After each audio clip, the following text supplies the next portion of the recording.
खबर विशेष के YouTube channel में मैं करुणेश शर्मा प्रधान संपादक आपका हार्दिक स्वागत करता हूं। आज हम आपकी मुलाकात भारतीय जनता पार्टी के वरिष्ठ नेता एवं भारतीय जनता पार्टी के प्रवक्ता श्री धैर्यवर्धन जी शर्मा जी से कराने जा रहे हैं। धैर्यवर्धन साहब से आपका खबर विशेष चैनल में स्वागत है। हम सबसे पहले आपसे ये जानना चाहते हैं, बल्कि आपको सबसे पहले ये बधाई देना चाहते हैं कि शिवराज सिंह जी अभी मुख्यमंत्री बने हैं और आते ही उन्होंने कोरोना जैसी महामारी का सामना कर रहे हैं और काफ़ी चतुराई से, उन्होंने काफ़ी रूप से इसको हैंडल भी मध्य प्रदेश में किया है। लेकिन इंदौर और भोपाल की स्थिति काफ़ी गंभीर है। इस बारे में आप क्या कहना चाहेंगे धैर्यवर्धन जी? धन्यवाद आदरणीय करुणेश शर्मा जी। देखिए, छोटा सा उदाहरण है। महाभारत काल में घटोत्कच का लोगों ने नाम सुना। जब घटोत्कच को देखा नहीं था तो लोग उसके भयानक रूप की कल्पना नहीं कर सकते थे। वैसे ही ये कोरोना महामारी है, ये वैश्विक महामारी है। मुझे लोग बता रहे थे कि 50 साल पहले एक महामारी और आई थी हिंदुस्तान में। वो फ्लू था, स्पेनिश फ्लू, जिसमें करोड़ों लोग मारे गए थे। अकेले भारत के 2 करोड़ लोग मारे गए थे। उससे भी कहीं घातक ये फ्लू है। ऐसी स्थिति में अमेरिका, फ्रांस, जापान कोई कल्पना नहीं कर सकते थे। भारत में जब इसने प्रवेश किया तो चाहे मोदी सरकार की बात करें, चाहे मध्य प्रदेश की शिवराज सरकार की बात करें, इवन मैं तो हिंदुस्तान के सारे राज्यों की सरकारों को भी साधुवाद देना चाहूंगा कि उन्होंने पूरे संसाधन झोंक कर पूरी ईमानदारी से लोगों को कैसे बचाया जाए उसको खुद को उसमें लगा दिया है। स्वास्थ्य विभाग का अमला, नगरीय निकाय का अमला, सफाई कर्मचारी, पुलिस विभाग के लोग, राजस्व के अधिकारी, तमाम प्रकार के लोग खुद के जीवन को दांव पर लगाकर पूरे हिंदुस्तान में, पूरे मध्य प्रदेश में जगह जगह इस महायज्ञ में अपनी आहुतियां दे रहे हैं कि जिनको बीमारी हो गई वो अस्पताल जाकर के ठीक हो जाए और बाकी के लोग इससे बचें। धैर्यवर्धन जी, मैं ये जानना चाहता हूं कि मोदी जी के नेतृत्व में जो कोरोना जैसा जिस तरीके से मोदी जी ने इसको कंट्रोल किया है, शुरू में ही लॉकडाउन करके देश में काफ़ी भयानक स्थिति से देश को बचा लिया है, इसमें बिल्कुल दो मत नहीं है। बहुत कम जान हानि हो रही है और जो हुई भी है वो बहुत ही कॉम्प्लिकेटेड मैटर में हुई है। लेकिन अपन देख रहे हैं कि मध्य प्रदेश में भोपाल और इंदौर की स्थिति बहुत ज़्यादा खराब है। मुख्यमंत्री जी हालांकि बहुत मेहनत कर रहे हैं इस सिलसिले में, लेकिन आपकी अपनी राय में ऐसा क्या आपको नहीं लग रहा है कि स्थिति भोपाल इंदौर में ज़्यादा खराब है? देखिए, 2 प्रश्न है आपके। पहले प्रश्न में मैं 2 लोगों को जिम्मेदार ठहराता हूँ। विदेशों से लोग जब आए तो उनकी स्क्रीनिंग की गई, पर उनमें कोई लक्षण नहीं थे, उनको कोई बुखार नहीं था, अन्य प्रकार की कोई खांसी जुकाम नहीं था, जो प्रारंभिक तौर पर कोरोना के लक्षण माने जा रहे थे। इसलिए उनका इलाज नहीं किया गया। पर उनसे ये प्रार्थना की गई थी कि आप होम क्वारंटाइन में रहें, घर पे जाकर के 14-15 दिन अपना स्वयं का परीक्षण करें और अपने परिवार के लोगों की जान संकट में न डालें। पर उन लोगों ने चूक की। उसका परिणाम ये हुआ कि कोरोना फैला। दूसरी गलती है जमातियों की। जमाती लोग तो समझ ही नहीं आ रहा था, बुद्धि से पैदल हैं या जानबूझ करके कोई षड्यंत्र था, कोई उनका इंटरनेशनल एजेंडा था। जिस प्रकार से वो लोग पूरे देश में फैल करके और कोरोना को फैलाने में लगे रहे, ये बहुत ही शर्मनाक दृश्य भारत में देखा और ये मानवता के लिए बहुत बड़ा अपराध किया है। वही स्थिति इंदौर और भोपाल में भी हुई है। ये दोनों कारण वहां के लिए भी जिम्मेदार है। मैं आपसे पूछना चाहता हूं, आज भारत की स्थिति आप देखिए। दुनिया में ऐसे कई धर्म हैं जो तलवार के बल पर या अपने षड्यंत्रों के बल पर, हथियारों के बल पर अपने धर्म का, अपनी संस्कृति का विस्तार करना चाहते हैं।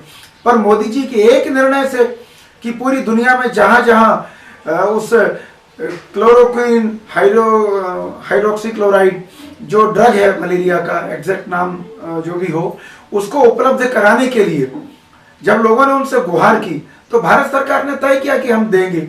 इसलिए एक देश के राष्ट्राध्यक्ष ने तो यहां तक लिखा कि आपने रामायण काल की संस्कृति को जीवित कर दिया है। आपने हनुमान जी महाराज की तरह जैसे संजीवनी लाकर के लक्ष्मण जी के प्राण बचाए थे, ऐसे आपने हमारे देशवासियों के लिए संजीवनी उपहार में दी है। तो मुझे लग रहा है कि भूरी भूरी प्रशंसा हो रही है मोदी जी की और भारत सरकार की सारी दुनिया में। जिस प्रकार से लॉकडाउन करके प्रथम चरण में ही उन्होंने इस बीमारी को सीमित किया, और जो लोग अभी निकल करके आ रहे हैं वो या तो पहले से संक्रमित हैं या जो संक्रमित हो चुके थे उनके द्वारा संक्रमित किए गए। पर फिर भी आशान्वित हैं हम कि मई का महीना पूरा होते होते कहीं ना कहीं हम कोरोना पर विजय प्राप्त करेंगे। और धीरे धीरे कई जिले ऐसे हैं जिनमें कोरोना के मरीज थे वो ठीक हो चुके हैं। और शिवपुरी जहां पर हम बात कर रहे हैं इस समय तमाम हिंदुस्तान के तमाम जिले ऐसे हैं जो ग्रीन जोन में आ चुके हैं। धैर्यवर्धन जी, मैं ये जानना चाहता हूँ कि निजामुद्दीन स्थित मरकज का जो जमातियों का जो जमवाड़ा था वहाँ पे अगर प्रशासन या केंद्रीय गवर्नमेंट उसे कुछ कंट्रोल करती या उन लोगों को रोकती तो हो सकता है इतनी जनहानि नहीं होती। इसके बारे में आप क्या कहना चाहेंगे? बबूल का पेड़ लगाएंगे आप तो आम कहां से होंगे? आजादी के बाद से आपने उन लोगों को अनुमति दी है, लगातार वो लोग आते हैं पर्यटन वीजा पर और कुछ और काम करते हैं।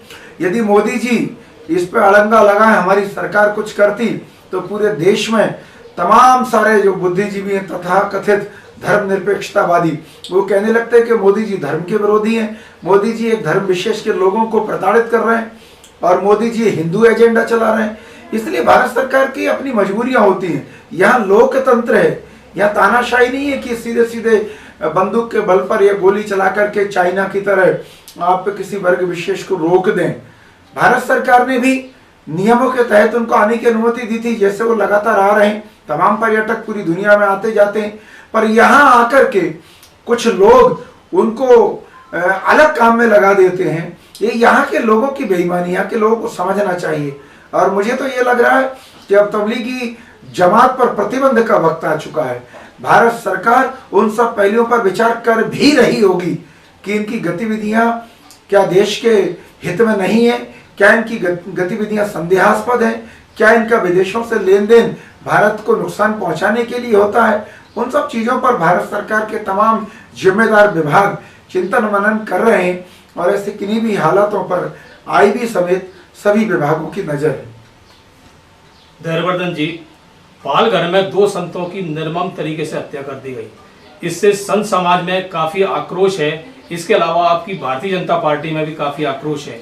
लेकिन ये हम ये देख रहे हैं कई लोगों को उन्होंने पकड़ा भी है, लेकिन जो मेन एक्यूज हैं वो अभी तक पकड़ा ही नहीं आया है। कोई संतोषजनक स्थिति संतों को नहीं मिल रही है। संतों से इस बारे में हमने चर्चा भी की तो उनका ये कहना है कि अभी हम कार्रवाई से संतुष्ट नहीं है। आपके भारतीय जनता पार्टी का अगला इसमें क्या स्टेप रहेगा? हम उस भारत के निवासी हैं जहां संत हमें दिखते हैं तो हमारी आंखें श्रद्धा से झुक जाती हैं। हमारी संस्कृति में संतों के पद प्रक्षालन का, पैर धो करके उनका सम्मान करने का रीति रिवाज रहा है। वो सदैव से श्रद्धा के केंद्र रहे हैं। उनको बारे में बुरा सोचना, उनको हानि पहुंचाना, ये तो सोचना भी पाप है। ऐसे में 2 संतों की हत्या को भारतवर्ष में कैसे स्वीकार किया जा सकता है? अब लोग उसमें तमाम प्रकार की बातें कर रहे हैं। कुछ लोग कह रहे हैं कि उसमें कोई दूसरे धर्म के लोग नहीं है। भाई, इसमें धर्म की बात कहां से आ गई? संतों की हत्या जिसने भी की है, चाहे वो हिंदू समाज का व्यक्ति हो, चाहे मुस्लिम हो, चाहे क्रिश्चियन हो, चाहे पढ़ा लिखा हो, चाहे अनपढ़ हो, वो तो राक्षस है। और आदिकाल से हम राक्षसों का वध करते आए जिन्होंने संतों पर हमला किया, संतों की जान ली। तो मुझे लगता है कि उन सबको हमें राक्षसों की श्रेणी में रखना चाहिए और उन सब पर कठोरतम कार्रवाई होनी चाहिए। पर एक और दृश्य जो देखा वो ज्यादा चिंताजनक था।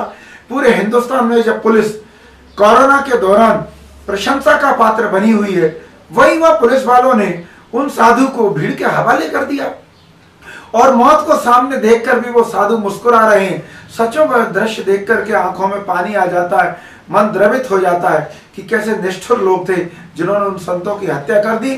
उनको कठोरतम सजा मिलनी चाहिए, समय सीमा में मिलनी चाहिए, ताकि देश में एक संदेश जाए, ये भारतवर्ष है, यह संतों का और साधुओं का और धर्म के रक्षकों का सदैव से सम्मान होता आया है। उसमें कोई समझौता नहीं करना चाहिए। धैर्यवर्धन जी, ज्योतिरादित्य सिंधिया आपकी भारतीय जनता पार्टी में शानदार तरीके से आए हैं, काफी बड़े नेता हैं, देश लेवल के नेता हैं। भारतीय जनता पार्टी इसको किस रूप में लेना देती है ज्योतिरादित्य सिंधिया के आगमन को? आप आगे चल के क्षेत्र के बारे में, प्रदेश के बारे में, देश के बारे में ज्योतिरादित्य सिंधिया का क्या योगदान रहेगा, आप बताएंगे? भारतीय जनता पार्टी के दरवाजे सबके लिए खुले हुए हैं।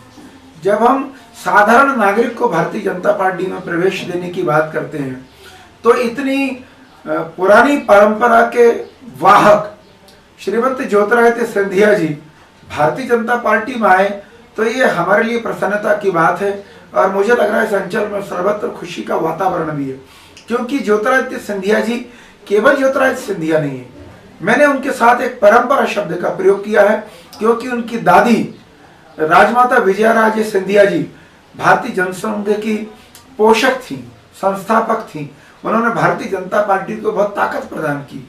वो राष्ट्रीय उपाध्यक्ष थी, वो हमारी पार्लियामेंट्री बोर्ड की मेंबर थी। उनकी दो बेटियां भारतीय जनता पार्टी में बहुत बड़ा कद रखती हैं। एक राज्य की मुख्यमंत्री रहीं तो दूसरी मध्य प्रदेश में मंत्री रहीं और अब वे फिर निकट भविष्य में मंत्री बनने वाली हैं। ऐसी स्थिति में उनके परिवार का कोई व्यक्ति किसी और दल की ध्वजा लेकर के चल रहा था और यदि वो उनकी भारतीय जनता पार्टी में उनका प्रवेश होता तो वेलकम है, वेलकम बैक कहेंगे और प्रसन्नता है। उनके लिए भी बधाई, उनके समर्थकों को भी बधाई कि मुझे लग रहा है कि उनके समर्थक भी राष्ट्र के हित में, राष्ट्र निर्माण की भूमिका में सही ट्रैक पर आ गए। धैर्यवर्धन जी, मैं ये जानना चाहता हूँ, प्रदेश में इस समय आपकी सरकार है भारतीय जनता पार्टी की और श्री शिवराज सिंह जी चौहान मुख्यमंत्री हैं। आपको शायद पता होगा कि शिवपुरी में पत्रकार जाति का एसडीएम के द्वारा काफ़ी अपमान किया गया, विशेष करके श्री राम कुमार शौर्य जी का काफ़ी अपमान किया। इस बारे में आप क्या कहना चाहेंगे? आपकी गवर्नमेंट ने अभी तक कोई कार्रवाई नहीं की है, क्या कहना चाहेंगे आप?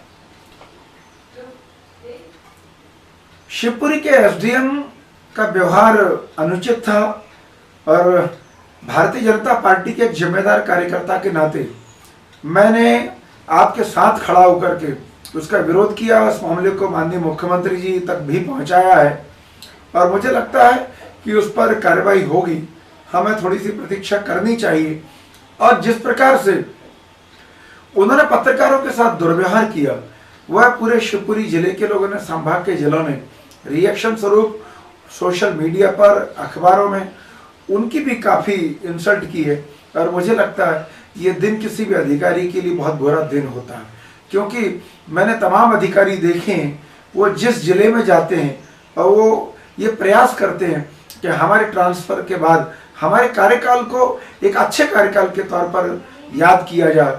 लोग स्मरण करें कि एक अच्छा अधिकारी यहाँ पर आया था जब वो एसडीएम था और इस प्रकार का जो पुरानी परंपरा है उसको भूल करके यदि कोई अधिकारी इस प्रकार का दुर्व्यवहार करता है, अहंकार का शिकार होकर के अपने पद और पैसे और भ्रष्टाचार की कमाई से उसके अंदर जो ये रावण जैसा तत्व आ जाता है, जिसके कारण से वो जनमानस की घृणा और आलोचना का पात्र बनता है, मुझे लग रहा है ये उसके लिए बहुत बड़ी सजा होती है। पर सरकार में वो मामला विचाराधीन है, जरूर दंडित किया जाएगा। हम सारे पत्रकार लोगों ने इस आशय का ज्ञापन कलेक्टर को दिया जा चुका है और इस घटना को लगभग 5 दिन हो गए हैं, लेकिन अभी तक कोई कार्रवाई नहीं हुई है। क्या आपको ऐसा नहीं लगता है कि आपको मुख्यमंत्री या आला मंत्रियों से बात करना चाहिए? मैंने बताया ना कि घटना के प्रथम चरण में माननीय मुख्यमंत्री जी को, संगठन को इस घटना से मैं अवगत करा चुका हूँ, पर अभी यहाँ के पत्रकार भी मुझे लग रहा है अभी शांत हुए नहीं हैं और जितना भी आवश्यक होगा उनके पूरे विषय को समझते हुए एक बार फिर मैं उचित फोरम पर बात रखूँगा। शर्मा जी, आप भारतीय जनता पार्टी के काफ़ी वरिष्ठ नेता हैं और बहुत दिनों से, लगभग जब आप युवा थे जब से ही आप भारतीय जनता पार्टी में, और आपका कद भारतीय जनता पार्टी में काफ़ी बड़ा है। ऐसा अब चुनाव जैसे भारतीय जनता, इसमें एमपी गवर्नमेंट में कुछ चुनाव होने वाले हैं, अगर आपको भारतीय जनता पार्टी उम्मीदवार बनाती है तो आप चुनाव लड़ना पसंद करेंगे? भारतीय जनता पार्टी अपने चिन्हित कार्यकर्ताओं को अलग अलग चौकियों पर ट्रांसफर करके उनसे सेवाएं लेती है। मुझे मध्य प्रदेश की मीडिया के साथ वार्तालाप करने का एक बड़ा काम पार्टी ने भी दे रखा है। मैं ग्वालियर ग्रामीण जिले का प्रभारी भी हूँ, प्रदेश कार्य समिति सदस्य होने के नाते अन्य अन्य भूमिका है। पार्टी जो काम देगी मैं उसको सर्वश्रेष्ठ मान करके करता हूँ। संगठन उचित समय पर उचित निर्णय करता है, इतना ही कहना चाहूँगा। धन्यवाद शर्मा जी। ये थे धैर्यवर्धन शर्मा, भारतीय जनता पार्टी के वरिष्ठ नेता और भाजपा के प्रवक्ता। मैं खबर विशेष से करुणेश शर्मा और मोहन शर्मा की रिपोर्ट, शिवपुरी।